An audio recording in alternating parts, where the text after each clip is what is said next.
చాలా రకాల టెక్నాలజీలో మానవుడు అత్యధికంగా చాలా విజయాలు సాధించాడు. ఎలా అంటే ఇక్కడ నుంచి చంద్రుడిని చూసుకుంటే 3,80,000 కిలోమీటర్లు. కానీ ఈరోజు మనం ఒక్క బటన్తో అక్కడికి ప్రయాణం చేసే ర్యాకెట్లు కనిపెట్టాం. మరి అక్కడ ఉన్న ఫోటోగ్రఫీస్ని మనం తీసుకోగలుగుతాం. అంటే అన్ని లక్షల కిలోమీటర్ల దూరంలో ఉన్న వాటిని కూడా మనం ఇక్కడ నుంచి చూడగలుగుతున్నాం. అదేవిధంగా మనం చూసినట్లయితే ఈరోజు ఫోన్ మనం చూసుకున్నట్లయితే, ఇంటర్నెట్ని మనం చూసుకున్నట్లయితే వేరే ప్రాంతాల్లో ఎక్కడ ఉన్నా సరే మనం కనెక్ట్ అయిపోవచ్చు. ఇప్పుడు అంటే మానవుడు చాలా డెవలప్ అయిపోయాడు. మానవుడు చాలా అభివృద్ధి చెందాడు అనమాట అనేక విషయాల్లో. ఇంకా టెక్నాలజీ, ఇప్పుడున్న టెక్నాలజీ ఏంటంటే ఏఐ టెక్నాలజీలో చాలామంది పారాలిసిస్ వచ్చేసి కాళ్ళు చేతులు పనిచేయట్లేదు, అవయవాలన్నీ కూడా డ్యామేజ్ అయిపోతూ ఉంటే ఇప్పుడు కొత్తగా ఏం చేస్తున్నారంటే ఈ మెదడును కూడా తయారు చేస్తున్నారు.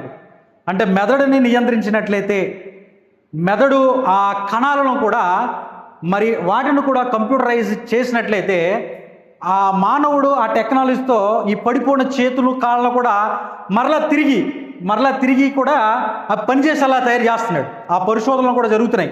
ఇంకా చెప్పుకుంటూ చేస్తే చాలా అనేక రకాలవి మానవుడు ఎంతో విజయాన్ని సాధించాడు. ఎంతో విజయాన్ని మన ప్రపంచంలో చూసుకుంటే అత్యధికమైన పెద్ద ఒక షిప్ ఏంటంటే ఐకాన్ ఆఫ్ ద సీస్ అని టైటానిక్ కంటే 5 రెట్టుల చాలా గొప్పదనమాట. 14,900 కోట్లతో నిర్మించారు. మీ శాంతినగర్ ఉంది కదా, ఈ శాంతినగర్ అంత ఉంటుంది. అది ఈ శాంతినగర్ అంత ఉంటుంది, 20 అంతస్తులు. అంటే మల్కాజిగిరి కూడా కలుపుకోవచ్చు అనమాట, అంత పెద్దది.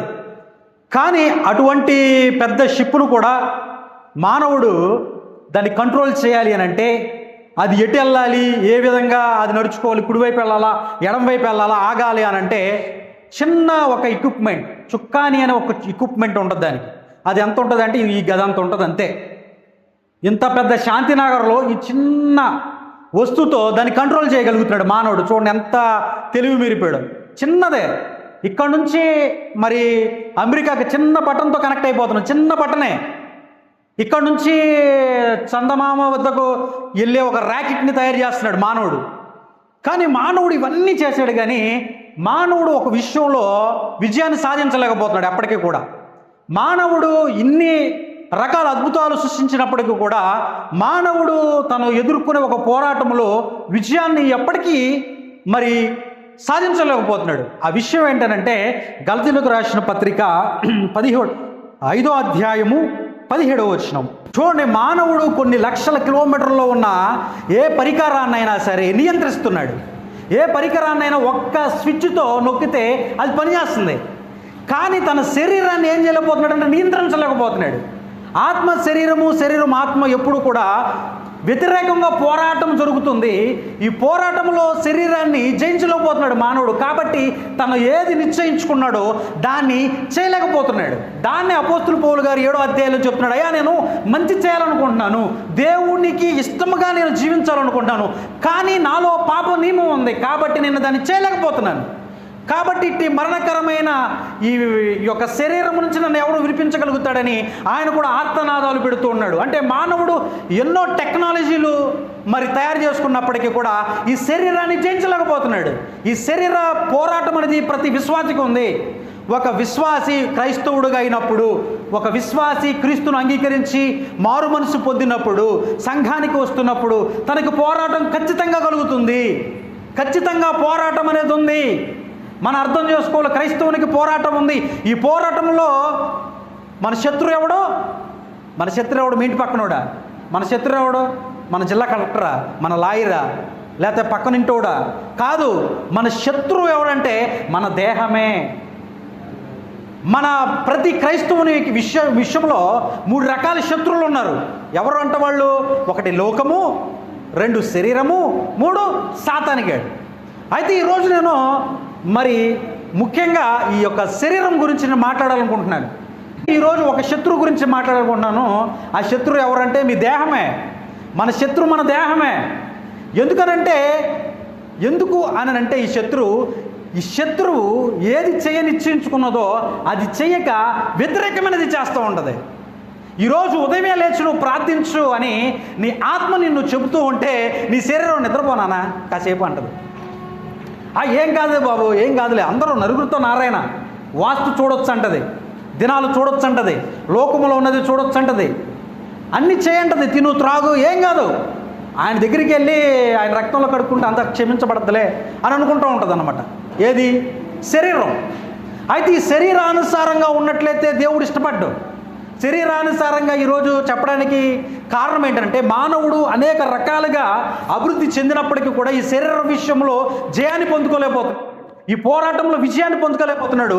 మరి ఈ విధంగా ఉన్నట్లయితే మనం అంగీకారంగా ఉంటామా అంటే ఉండలేము. మీరు చూసుకున్నట్లయితే రోమా 8:7, ఎలయనగా శరీరానుసారమైన మనస్సు దేవునికి విరోధమై ఉన్నది. ఆమేన్, హల్లెలూయా. చూడండి, ఇప్పుడు మీకు అర్థమైపోయింది. శరీరానుసారమైన మనస్సు ఏంటంటే దేవుడికి ఇష్టమా? ఇష్టము లేదు. శరీరానుసారమైన మనస్సు దేవునికి ఇష్టము కాదు. కాబట్టి ఇప్పుడు ఈ యుద్ధంలో మనం ఏం చేయాలి? ఈ శరీరాన్ని జయించాలి. ఆమేన్, హల్లెలూయా. అంటే ఖచ్చితంగా మనము ఈ లోకములో మన యాత్రను ముగించుకునేటప్పుడు ఈ ఆధ్యాత్మిక పోరాటములో మనం ఖచ్చితంగా విజయం సాధించాల్సిందే. ఈ దేహం మీద విజయాన్ని సాధించాల్సిందే. ఎందుకనంటే శరీరానుసారులు దేవునికి ఇష్టలు కారు. ఆమేన్, హల్లెలూయా. కాబట్టి మనం ఏదైతే విత్తుతామో ఆ విత్తిన పంటను మనము కోస్తామంట. ఆ పంట గురించి ఇక్కడ చక్కగా చెప్పారండి. అంటే మానవుడు కష్టపడి పాపం చేస్తే వచ్చే పంట ఏంటి? మరణం.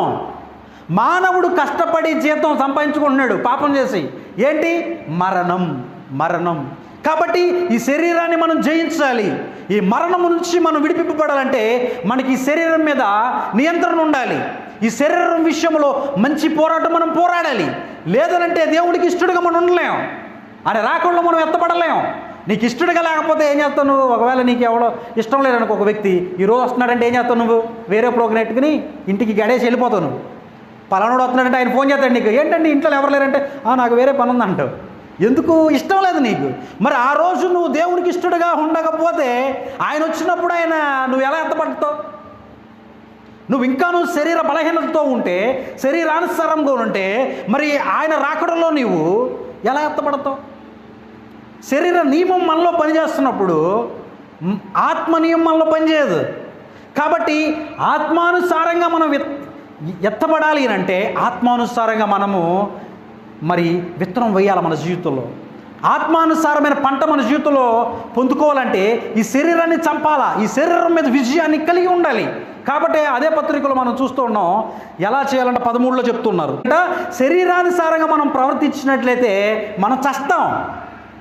కాబట్టి ప్రతి క్రైస్తవుడు, ప్రతి విశ్వాసి ఇక నేను జయించేశాను, నేను ఆల్రెడీ గెలిచాను, నేను ఈ పందెములో పోరాడేసి విజయాన్ని సాధించేశాను అనడానికి వీల్లేదు. అందుకని పిలుపులు పత్రికలు చెప్తారన్నమాట, నేను సాధించేశాను, నేను ఇంకా గెలిచాను, ఈ పరుగు పందెంలో విజయాన్ని సాధించాను అనడానికి లేదు. మన జీవిత పోరాటంలో అంతం వరకు మనం పోరాడుతూ ఉండాలి. మన దేహ విషయంలో మనం అలసిపోకూడదు. ఒక క్షణం మనం తీరిగ్గా ఉండడానికి లేదనమాట. ఎందుకంటే ఇది ఆత్మీయ పోరాటం. నువ్వు కాసేపు రెస్ట్ తీసుకుంటా ఉన్నావు అనుకో, ఆధ్యాత్మిక జీవితంలో పడిపోతావు.